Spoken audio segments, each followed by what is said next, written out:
Dear friends, today let us discuss the lesson Animals Everywhere. The natural home or environment of an animal is called its habitat. The changes or modifications in a plant or animal's body to suit their immediate surroundings are collectively called adaptation. These factors are a part of adaptation: body structure, nesting habitat, food habitat, and movement. Now, let us discuss the classification of animals on their feeding habits. Animals need food to grow, to get energy, and to survive. Herbivorous animals. Animals that eat only plants are called herbivorous animals. Carnivorous animals. Animals that eat the flesh of other animals are called carnivorous animals. Omnivorous animals. Animals that eat both flesh and plants are called omnivorous animals. Scavenger. Animals that eat the flesh of other dead animals is called scavenger. Parasites. Small animals that get their food from other living organisms are called parasites. Now let us talk about herbivores. Herbivores are animals that eat only plant, are called herbivorous animals or herbivores. They have sharp front teeth called canines to bite and chew their food, and have broad teeth in the back called molars to grind their food. Cow, goat, sheep, horse are an example of herbivores. Did you know elephant, the largest herbivore, spends about 18 hours a day eating grass? Herbivorous birds eat parts of plants like seeds, nectar, and fruits. Birds that eat nuts and seeds have strong, sharp beak, almost resembling a nutcracker. Now, let us talk about carnivores. Animals that eat only the flesh of other animals are called carnivores. They have strong, sharp front teeth called canines that help them to tear the flesh of its prey. And also they have strong grinding teeth. Tiger and lion are an example of carnivorous animals. When eagle, crow, hawk and eagle are some carnivorous birds. They have sharp curved claws to hold their prey firmly and have sharp beak to tear their flesh. Carnivorous amphibians like frogs and toads eat dragonflies, moths, spiders. They have sharp eyesight and an elastic tongue to catch their prey even from a distance. Omnivores. Animals that eat both flesh and plants are called omnivores. Crow, bear, human being and fox are an example of some omnivores.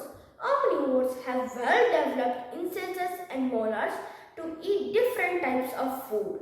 Now, let us talk about scavengers. Scavengers are animals that eat the flesh of other dead animals. Rodents. Rodents like rats can eat almost anything. They have sharp incisors to bite and gnaw their food. Parasites. Small animals that depend on other living organisms for food are called parasites. They may live inside or on the host's body. Flea and lice are some parasites that live on the host's body, while tapeworm, hookworm and roundworm are some parasites which live inside the host's body. Now, let us learn on how animals move. Movement in animals is also called locomotion. Animals move from place to place in various reasons. 1. To search for food, water and shelter. 2. To protect themselves from difficult climatic conditions as well as from prey and enemies. 3. To find suitable partners for reproduction. Now let us talk about movement in terrestrial animals. Most terrestrial animals have two pairs of limbs. The front ones are called forelimbs and the back ones are called rear limbs. Rabbits have very large muscular rear legs which they use to escape from their predators. Frogs have very powerful rear legs which they use to jump higher and high. Now let us talk about movement in aerial animals. Birds' forelimbs are modified into wings. They have breast muscles which help them to fly. They use their hind limbs to perch, hop and catch prey. Tails help them to direct the flight. Birds have a light skeleton which helps them to fly. And insects have thin membranes which help them to fly. Now let us talk about movement in water animals. Fish streamlined body helps it to swim in water. Its fins help it to balance, stay steady and move direction in water. Penguins and sea turtles' forelimbs are modified into flippers which help them to swim. Movement in animals in a group is called migration. Elk, moose, pronghorn are some examples of migration. Snakes migrate to den sites in fall.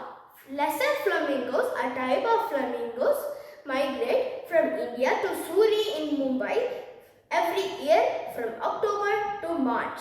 Now let us talk about breathing in animals. Mammals need air to breathe. Not only mammals but reptiles and birds breathe with lungs. A fish breathes through its gills. A fish takes in water from its mouth and the exchange between gas happens between water and the gills. The fish takes in oxygen dissolved in the water through its gills and sends out carbon dioxide from the other side of its gills. Oyster, prawn also breathe through gills. Now let us talk about how amphibians breathe. Frog is an amphibian. On land, it breathes through its lungs and in water, it breathes through its moist skin. Insects breathe through holes on its side called spiracles. The spiracles lead to a network of air tubes called the trachea.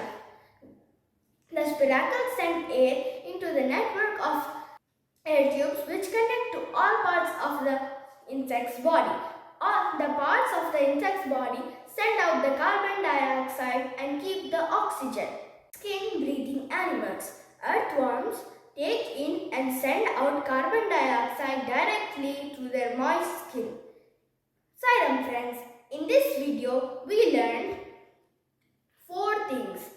How animals breathe, about their migration, how they move and what habitat types of food they eat.